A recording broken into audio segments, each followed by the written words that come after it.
Anda wakil rakyat artinya Anda anjing penggonggong. Bukan, kami bukan anjing, kami manusia. Iya tahu. Tapi dalam teori politik, watchdog itu dia tugasnya menggonggongi pemerintah, bukan menggonggongi rakyat. Ingarso, apa namanya? Sungkilodo, Ingmadia, Angun Karso, Tuturi Handayani. Itu versi resmi dari filosofi pendidikan kita. Selama Presiden Jokowi itu nggak berlaku. Karena yang berlaku adalah Ingarso sung korupsi, Ingmadia bangun dinasti, Tuturi cawe-cawe. Itu yang terjadi begitu. Oke teman-teman, terima kasih. Diundang di sini oleh sebuah institut yang menghadirkan dari awal ide mendidik, yaitu para guru, PGRI. Dan tadi ada mitos di Kediri, dan mitos itu udah terjadi sebetulnya. Karena figur yang biasanya ditempel di dinding kiri kanan itu udah nggak ada.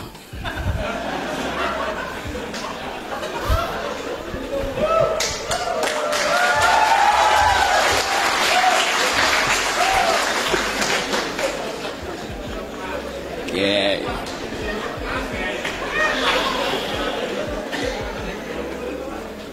Bahkan yang sebelah kiri saya gantiin tuh. Mesti ada gambar sebelah kiri tuh. Saya ada di Kediri. Apa itu Kediri? Kediri artinya kemampuan berdiri sendiri.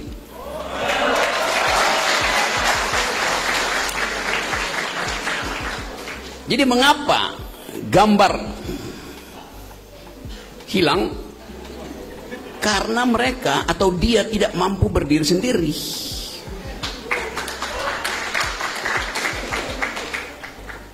Udah gede masih minta didirikan oleh bapaknya.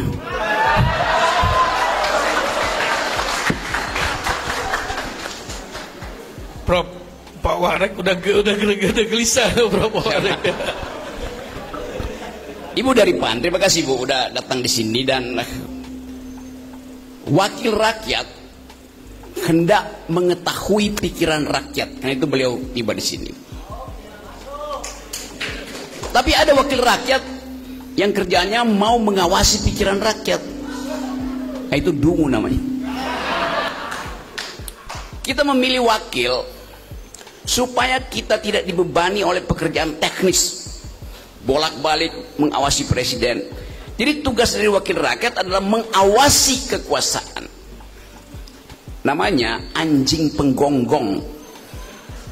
Tapi ada orang yang marah kalau saya bilang Anda wakil rakyat artinya Anda anjing penggonggong. Bukan, kami bukan anjing, kami manusia. Iya tahu. Tapi dalam teori politik, watchdog itu dia tugasnya menggonggongi pemerintah, bukan menggonggongi rakyat. Nah, kalau ada anjing penggonggong yang gonggongi rakyat, getok aja palanya. Jadi ibu, seorang perempuan, dan pendidikan itu dimulai dari rahim perempuan. Rahim perempuan itu adalah fakultas kewarganegaraan pertama, fakultas hukum pertama, fakultas ekonomi pertama. Karena di rahim perempuanlah dimulai pemahaman tentang keadilan. Setiap perempuan yang hamil, dia ada dalam status membagi nutrisi dengan calon bayi. Jadi dari awal perempuan udah tahu cara membagi keadilan. Dia membagi kecemasan dengan bayinya, dia membagi nutrisi dengan calon bayinya, dia membagi vitamin dengan calon bayinya. Jadi kalau hak rahim itu terhalang oleh kebijakan ekonomi, maka kita mesti marah pada pemerintah. Karena artinya dari rahim perempuan sekolah pertama itu ditentukan sukses tidaknya seseorang dalam kehidupan selanjutnya. Itu yang kita sebut dalam statistik, berapa persen stunting yang bisa membatalkan pertumbuhan ekonomi 8%. Berapa persen stunting yang bisa membuyarkan harapan akan ada bonus demografi. Jadi rahim perempuan, disitulah dimulai masa depan negeri. Pendidikan artinya menghadirkan kemampuan untuk menganalisis persoalan, cuman itu filosofi pendidikan. Jadi kalau Anda mampu menganalisis persoalan, Anda bisa berpikir, saya tidak memerlukan pendidikan.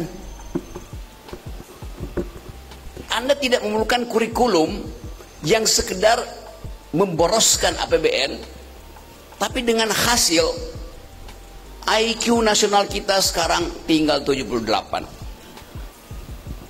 Bagaimana bersaing misalnya dengan anak-anak Filipina, anak Singapura, anak Vietnam, anak Thailand yang IQ-nya 100, 105, ada yang 115. Nah, kita mau periksa soal ini. Apakah turunnya IQ nasional itu yang menyebabkan negeri ini terpapar kemiskinan? Apakah kebijakan pendidikan kita seperti yang dimaksudkan oleh Ki Hajar Dewantara, Suwardi Suryaningrat. Nama aslinya kan Suwardi Suryaningrat, tapi dia nggak mau nama itu dipakai karena itu ada keningratan. Dia ganti namanya Ki Hajar Dewantara. Dari segi itu kita tahu filosofi Ki Hajar Dewantara menghendaki supaya ada kesetaraan berpikir. Tidak boleh ada kelas yang lebih tinggi, tetapi memanfaatkan kedudukan kelasnya itu untuk mengatakan, karena saya kelas elit maka saya bisa berpikir. Dari situ kita belajar.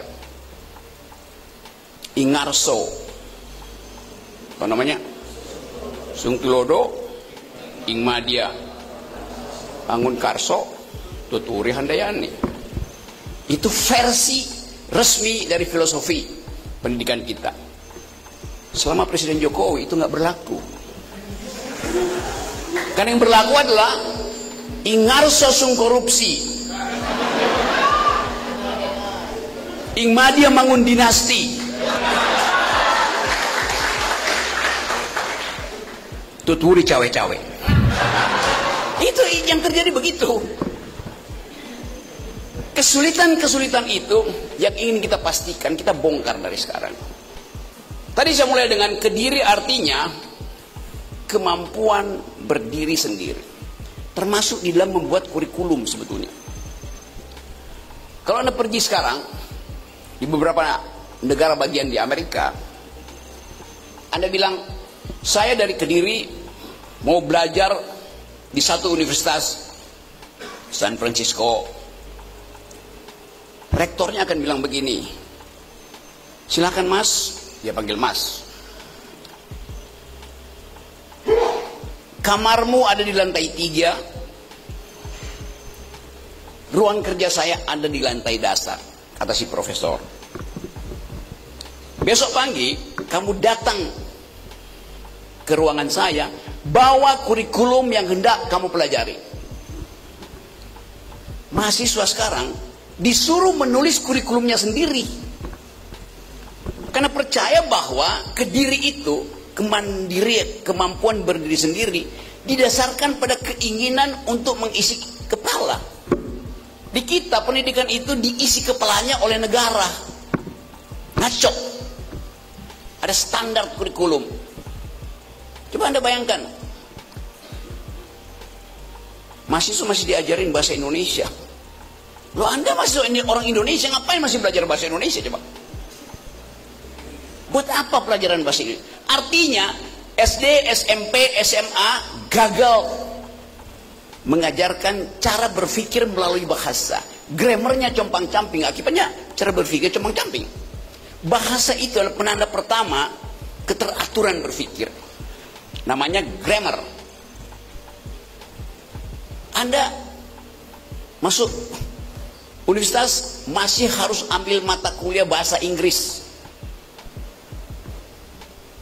Padahal untuk bergaul dalam sistem internasional, jadi mahasiswa, harusnya udah bisa.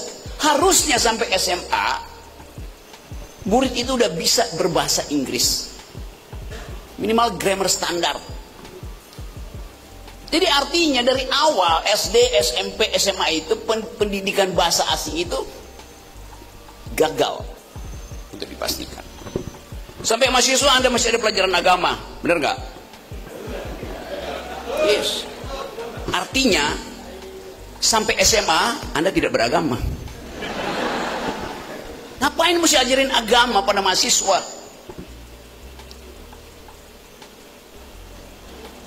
Buat apa coba? Buat masuk surga, pergi belajar ke pesantren. Jadi banyak hal yang di dalam kurikulum kita itu pemborosan, karena tidak ada ide tentang kemajuan, tidak ada ide tentang apa yang disebut sebagai konsepsi masa depan. Itu yang menyebabkan Indonesia ratingnya itu turun terus di Asia tuh. Jadi ini soal-soal yang sangat fundamental tuh. Inti dari kurikulum adalah kemampuan menggeleng. Belajar artinya kemampuan menggeleng, bukan mengangguk. Itu yang disebut sebagai didaktika, dialektika. Didaktika artinya menguji. Menguji artinya menggeleng. Dialektika artinya berkonfrontasi. Berkonfrontasi dan menggeleng. Kenapa itu tidak terjadi dalam kelas? Kalau dosennya lagi ngomong di situ, mahasiswanya nyotot. Seolah-olah yang diucapkan dosen itu adalah benar. Padahal mungkin dosen itu ngajarin sesuatu yang dia nggak baca. Kalau dia ngajar fisika misalnya, ilmu fisika itu berubah setiap 8 jam.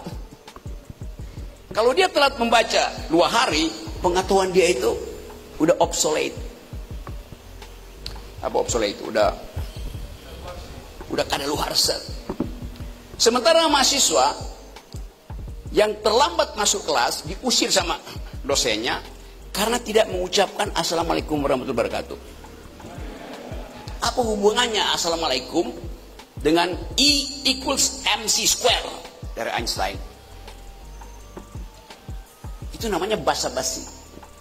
Si mahasiswa misalnya, kamu telat, nggak boleh masuk. Feodalisme masih bekerja di ruang-ruang kampus tuh. Musuh utama pendidikan adalah feodalisme. Kalau si mahasiswa bilang, Pak, saya dengar dari luar Bapak menerangkan sesuatu dan itu salah, Pak. Padahal mahasiswa itu memang tahu. Kenapa dia telat? Karena tadi malam habis sahur dia masih nongkrong di kafe dekat sini untuk cari sinyal gratisan, karena dia mau mengakses jurnal terakhir di bidang fisika yang diterbitkan oleh Cambridge University misalnya. Dia baca itu. Kan kita bisa akses internet itu berlimpah pengetahuannya. Si mahasiswa ini mengakses informasi terakhir tentang teori kuantum. Lalu dia temukan di situ bahwa ada variabel baru di dalam ilmu fisika. Dia tungguin di jendela situ, dia dengerin dosennya itu menerangkan sesuatu yang sudah tidak dianggap karena itu teori 2 minggu lalu tuh. Dia tetap diusir. Padahal pengetahuan mahasiswa itu lebih bagus dari disebutkan dosen. Yang saya mau terangkan adalah kita sekarang bisa belajar real time tentang apa aja tuh. Nah, konsekuensinya kecepatan berpikir itu seringkali digoda untuk dipertandingkan dengan keyakinan kebudayaan, keyakinan religius. Nah, problem kita atau problem dunia hari ini adalah bagaimana pertumbuhan ilmu pengetahuan itu secara logika didampingi oleh kebutuhan untuk memastikan bahwa logikamu itu tidak boleh membatalkan etikamu. Itu yang jadi problem dunia sekarang. Setiap hari kita bisa tahu apa aja hanya dengan 2 kali klik artificial intelligence. Gampang, apa aja Anda bisa tahu. Tapi dengan cara yang sama, kita perlahan-lahan mengumpankan diri pada teknologiisme. Logics evolve, logics growth, ethics decline. Itu konsekuensinya. Sebagian dari kita hari ini mengandalkan pengetahuan kita berbasis pada smartphone Anda itu. Artinya hidup kita sebetulnya sebagian besar sudah bersifat teknologis. Tubuh etik kita itu perlahan-lahan menyusut, diganti oleh tubuh teknis, tubuh teknologi itu. Bahkan kompilasi antara tubuh biologismu dengan tubuh teknologimu bisa menimbulkan problem-problem psikologis. Kalau Anda ketinggalan handphone dalam 2 jam, Anda pasti gelisah. Timbul gejala mual, GERD-nya naik, itu asam lambungnya naik. Anda mengalami psikosomatik. Jadi Anda tidak mungkin lagi terpisah dari handphone Anda. Dia menjadi bagian eksistensial dari hidupmu. Dengan alasan apapun. Ya mungkin ada paper di handphone itu yang mesti Anda presentasi tertinggal. Atau Anda cemas bahwa tempat kosmu itu, begitu pacarmu datang dia lihat kok ada foto orang lain di handphonemu yang tertinggal. Cekcok. Jadi relasi antara teknologi dan biologi bisa menimbulkan problem psikososial. Juga problem politik. Lupa dihapus di handphone, tersadap oleh Pegasus, viral sebagai transaksi korupsi. Kan begitu banyak. Sekarang korupsi itu diendus melalui handphone. Jadi Anda tergantung pada si handphone.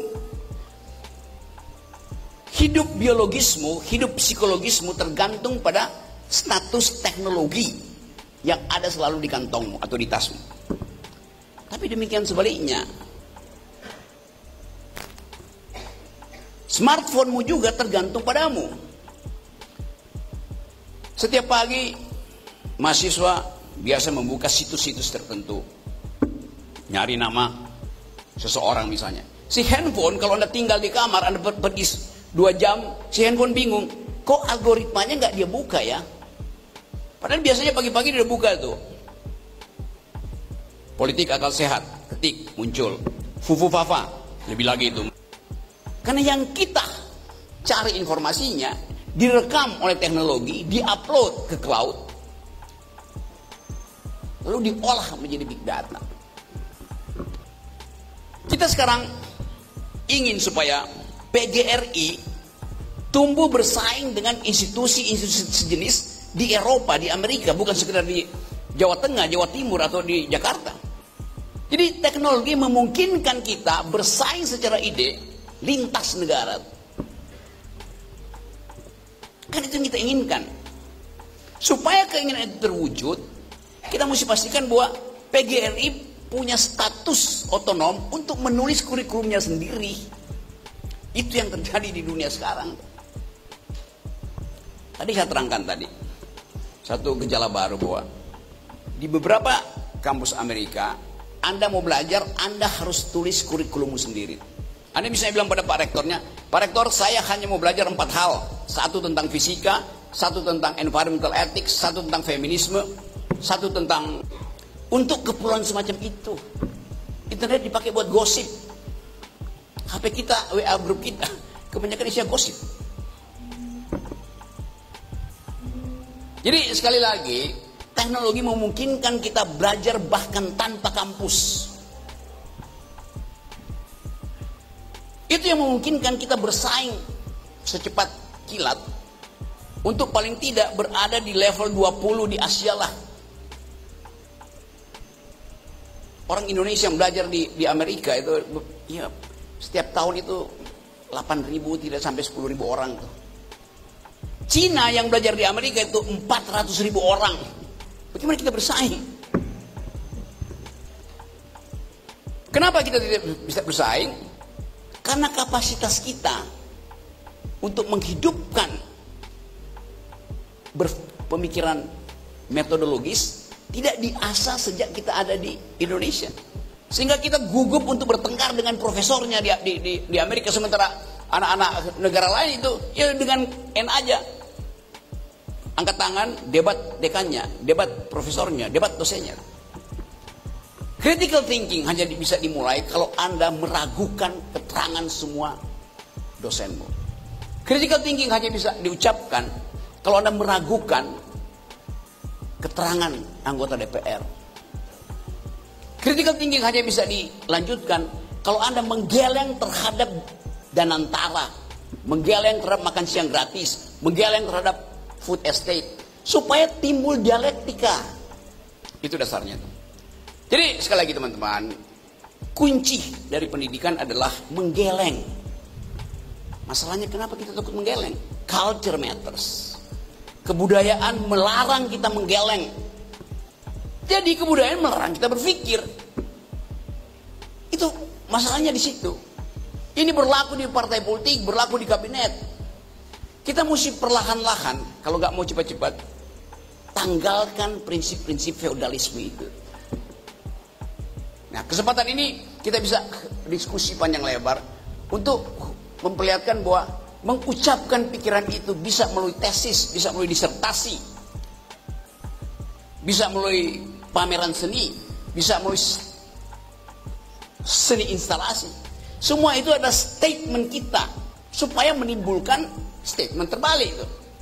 Sering saya katakan bahwa Anda hanya disebut berpikir kalau ada orang yang mempersoalkan pikiranmu. Pikiran disebut pikiran kalau ada pertengkaran pikiran. Kalau Anda berpikir dan tidak ada yang mempersoalkan, itu artinya Anda lagi berdoa.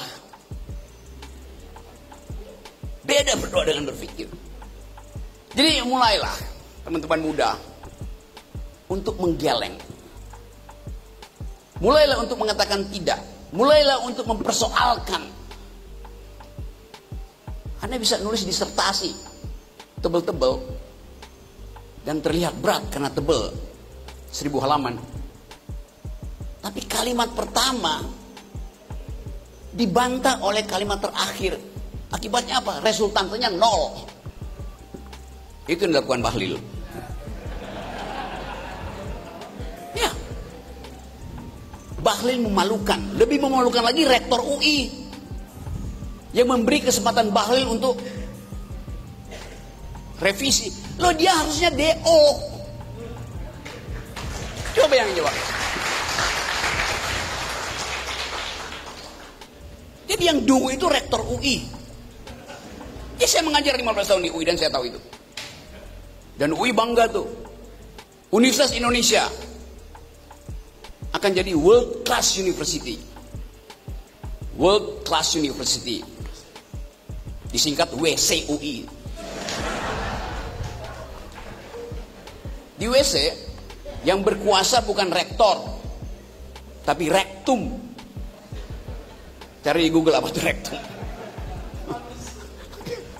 Jadi teman-teman semuanya, coba kita jadikan hari ini sebagai pemberontakan pikiran tuh, supaya kita punya dalil untuk diucapkan pada pemerintah.